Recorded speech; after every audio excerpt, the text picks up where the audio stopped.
Hey everyone, ready for a deep dive into a story that's, well, it's got scientific breakthroughs, but it's also got a kind of complicated legacy. Yeah, it really does. We're going to be talking about the discovery of DNA's structure. One of the biggest moments in science really changed how we think about life itself. You've probably heard of Watson and Crick, Oh, yeah. The names everyone knows. the scientists who are famous for, cracking the code. But today we're going deeper. Much deeper. We're going to explore the contributions of someone who's often overlooked, Rosalind Franklin. Fascinating story. We're going to be using excerpts from an article we found that's called The Greatest Controversy in Science.txt. Catchy title. Yeah, it's a good one. So let's jump in. Sounds good. Okay, so rewind the clock back to February 28th, 1953. Okay. Watson and Crick, working at Cambridge University, announced that they've figured out the structure of DNA. The double helix. A monumental discovery for sure, but, it wasn't a solo act. Not at all. Rosalind Franklin's work was absolutely crucial to their breakthrough. Yeah, and unfortunately it took decades for her contributions to be fully recognized. That's really a shame. So who is Rosalind Franklin? She decided to become a scientist when she was really young, like 12 years old. Wow. I know, super impressive, right? But this was the 1940s in England. Not exactly the easiest time to be a woman in science. Definitely not. Imagine Cambridge University at that time had quotas that limited women. Really? Yeah, only 10% of the male undergraduate population. So Franklin was one of only 500 women admitted. Wow, that's pretty incredible when you think about it. Yeah, it's a reminder of how tough it was for women in science back then, and honestly still is in many ways. For sure. So she's up against these barriers, but she doesn't give up. She even keeps studying during World War II. Yeah, amidst the Blitz in London, talk about dedication. I know, it's amazing. And her early work focused on something you might not expect, coal. But it was through this research that she really honed her skills in a technique called X-ray crystallography. And that was essential to her later work with DNA. It's like she was learning this complex code that she'd need to use later on. Okay, so let's talk about X-ray crystallography for a minute. I was reading about it, and basically, you're beaming X-rays at a crystal and then analyzing the patterns that they make when they bounce off. Right. It's like if you shine a flashlight through a chain link fence, you get a shadow pattern that shows you the structure of the fence. Oh, it's a good analogy. Now imagine doing that with something as small and complex as a DNA molecule. Huge challenge. Yeah, and on top of that, DNA wasn't typically considered a crystal, so Franklin had to figure out new ways to apply this technique. Right, she had to be really creative.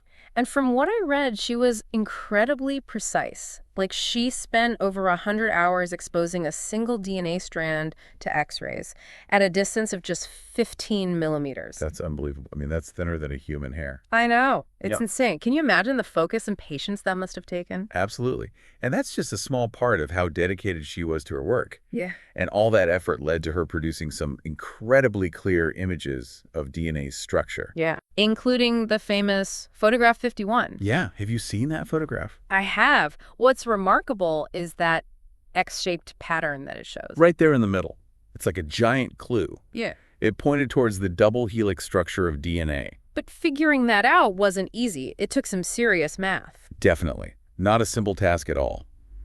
And that's what Franklin was working on. So she has this crucial image. She's doing all the calculations. She's so close to a major breakthrough. But then here's where the story takes a turn. A bit of a controversial turn. While Franklin was busy with her analysis, Watson and Crick somehow got access to her photograph and data. And she didn't even know about it. Yeah, that's the part that's really hard to wrap your head around.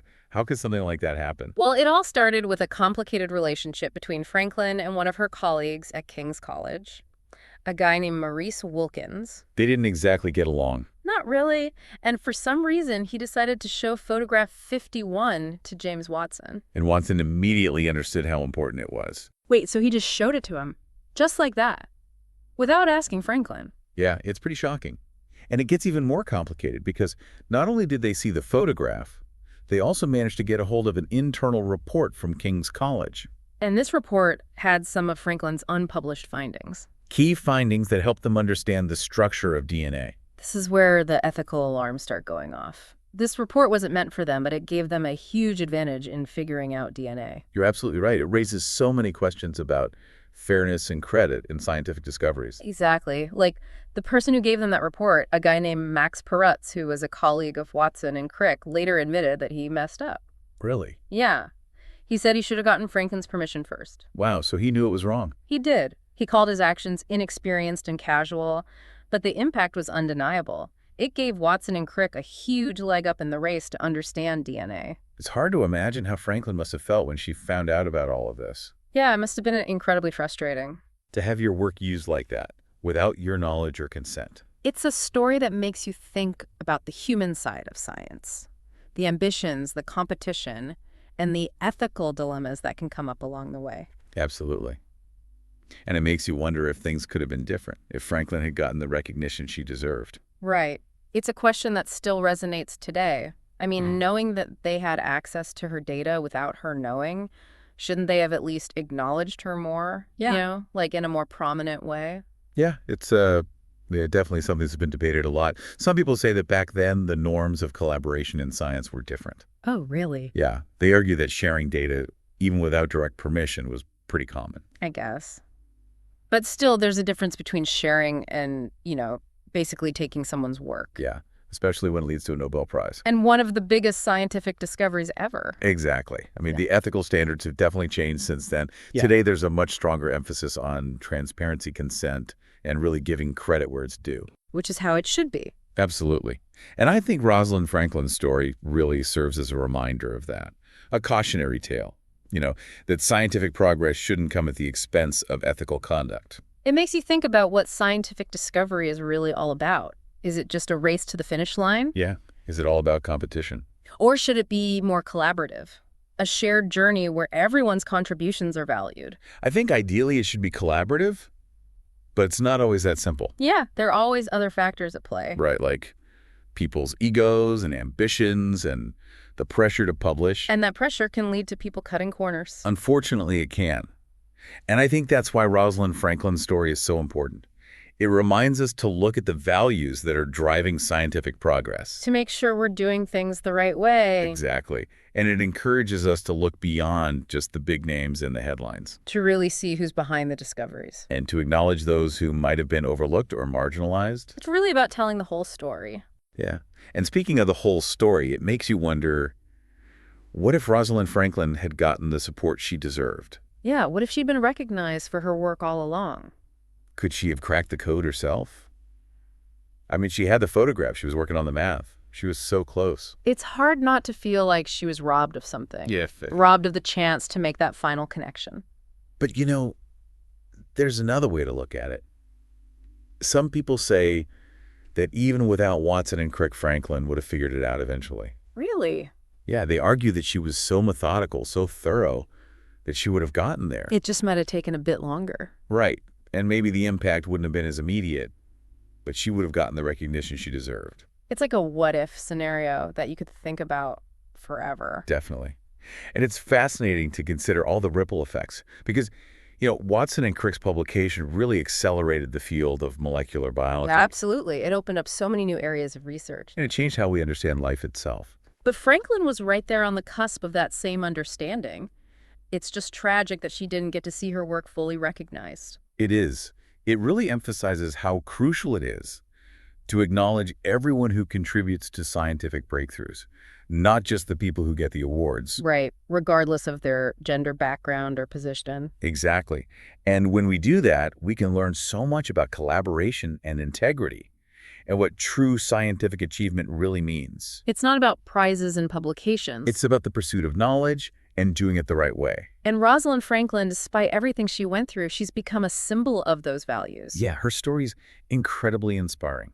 It shows us the power of challenging conventions and pushing boundaries. And it reminds us that there are so many unsung heroes who have shaped scientific progress. It's so important that we keep telling her story. To make sure that her legacy continues to resonate. That we learn from the mistakes of the past. So that we can create a more inclusive and equitable scientific community. Where everyone has the opportunity to contribute and be recognized for their work. That's the kind of future we should be striving for. Oh, absolutely. One where stories like Rosalind Franklin's are seen as a sign of progress, not a reminder of injustice. Because ultimately science is a collective effort. It's about pushing the boundaries of human knowledge together. Okay, so we've talked a lot about Rosalind Franklin. Her life, her work, the controversies. The ethical questions.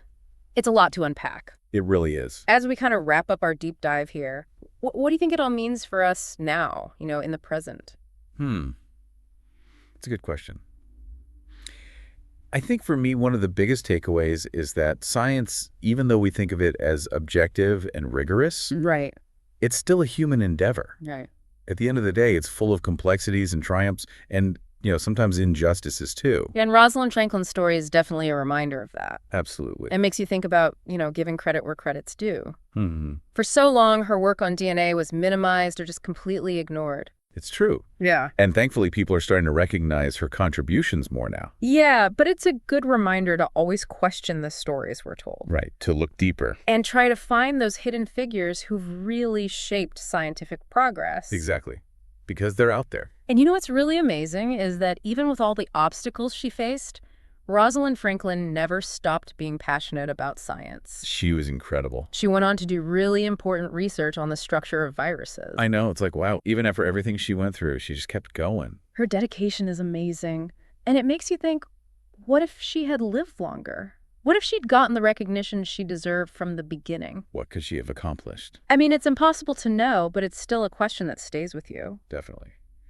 But what we can do now is make sure that her story inspires change. To create a more inclusive and equitable scientific community. For everyone, regardless of their gender or background. And I think we all have a role to play in that. We do. Learning about the history of science, supporting and mentoring new scientists. Questioning our assumptions, making sure everyone has a voice. Exactly.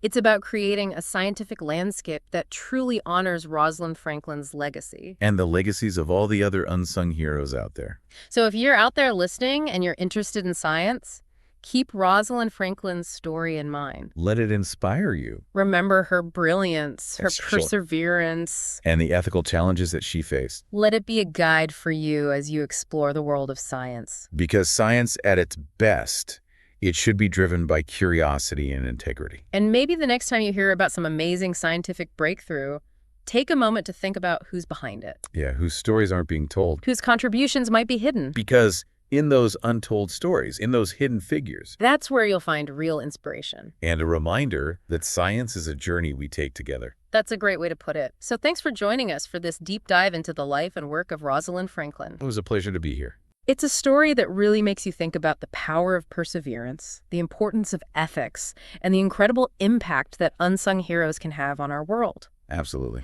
And we hope that it inspires you to keep exploring, to keep asking questions, and to never stop fighting for a more inclusive and equitable future for science. That's what it's all about. Thanks for listening.